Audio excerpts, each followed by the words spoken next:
While making a personal appearance for the Elvis Presley commemorative stamp at the Las Vegas Hilton, Colonel Tom Parker defended his relationship with Elvis.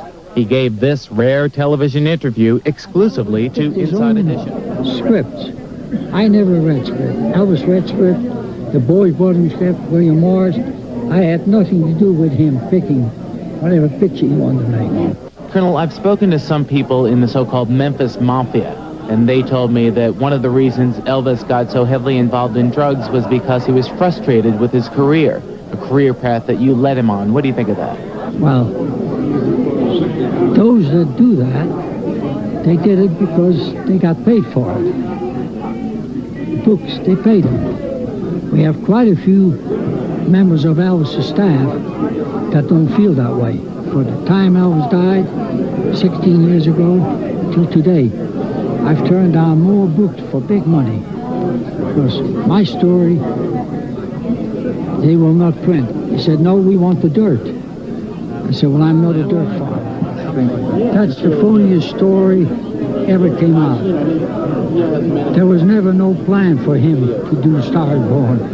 He told me to make the contract stiff enough where they would turn it down because he did not want to do it. Another accusation is that you gave the Hilton a cushy deal. They didn't pay very much money for Elvis to entertain here to take care of some of your gambling debts. My gambling had never anything to do with Elvis. And at rate, Elvis got more money during the period we played here than any artist in town.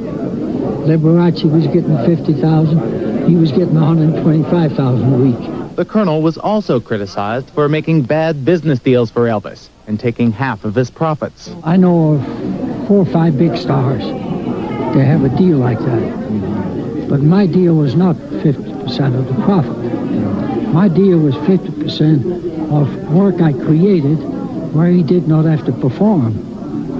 And we had a partnership. But on the motion pictures, the hotel, and the music business, 25%, never no more. All I know is I sleep very good at night. And Elvis and I were friends. I had a whole staff that could go to Europe. He didn't want to go because he didn't want to play outdoors. And if you don't play outdoors, you can't make it. What about the recent portrayals of you accusing you of misrepresenting Elvis and exploiting him? If you give me an honest answer, do you think I exploded Elvis as much as he's being exploded today?